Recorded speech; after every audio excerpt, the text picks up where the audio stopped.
Apocalypse de Jean, chapitre 7.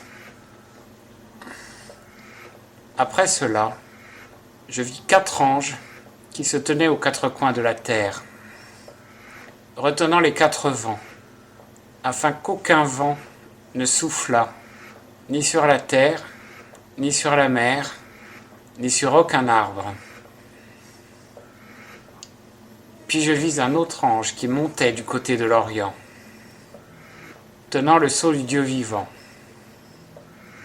Et il cria à grande voix aux 4 anges qui avaient reçu le pouvoir de nuire à la terre et à la mer, en disant : Ne nuisez point à la terre, ni à la mer, ni aux arbres, jusqu'à ce que nous ayons marqué d'un sceau le front des serviteurs de notre Dieu. Et j'entendis le nombre de ceux qui avaient été marqués, 144 000 marqués, d'entre toutes les tribus des enfants d'Israël. De la tribu de Juda, 12 000 marqués. De la tribu de Ruben, 12 000 marqués. De la tribu de Gad, 12 000 marqués. De la tribu d'Asser, 12 000 marqués. De la tribu de Nephtali, 12 000 marqués. De la tribu de Manassé, 12 000 marqués.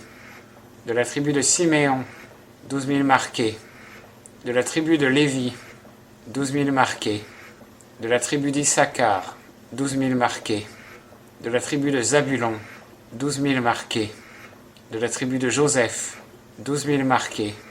De la tribu de Benjamin, 12 000 marqués. Ensuite, je regardais, et voici une grande multitude que personne ne pouvait compter, de toute nation, de toute tribu, de tout peuple et de toute langue. Ils se tenaient devant le trône et devant l'agneau, vêtus de robes blanches et des palmes à la main. Et ils criaient à grande voix, disant : Le salut vient de notre Dieu, qui est assis sur le trône, et de l'agneau. Et tous les anges se tenaient autour du trône, et des anciens, et des 4 animaux, et ils se prosternèrent sur leur face devant le trône, et ils adorèrent Dieu, en disant : Amen. La louange, la gloire, la sagesse, la grâce, l'honneur, la puissance et la force soient à notre Dieu au siècle des siècles. Amen. Puis un des anciens prit la parole et me dit : Ceux qui sont vêtus de robes blanches, qui sont-ils ? Et d'où sont-ils venus ? Et je lui dis : Seigneur, tu le sais. Et il me dit : Ce sont ceux qui sont venus de la grande tribulation, et qui ont lavé leurs robes, et ont blanchi leurs robes dans le sang de l'agneau. C'est pourquoi ils sont devant le trône de Dieu, et ils le servent jour et nuit dans son temple. Et celui qui est assis sur le trône étendra sur eux son pavillon.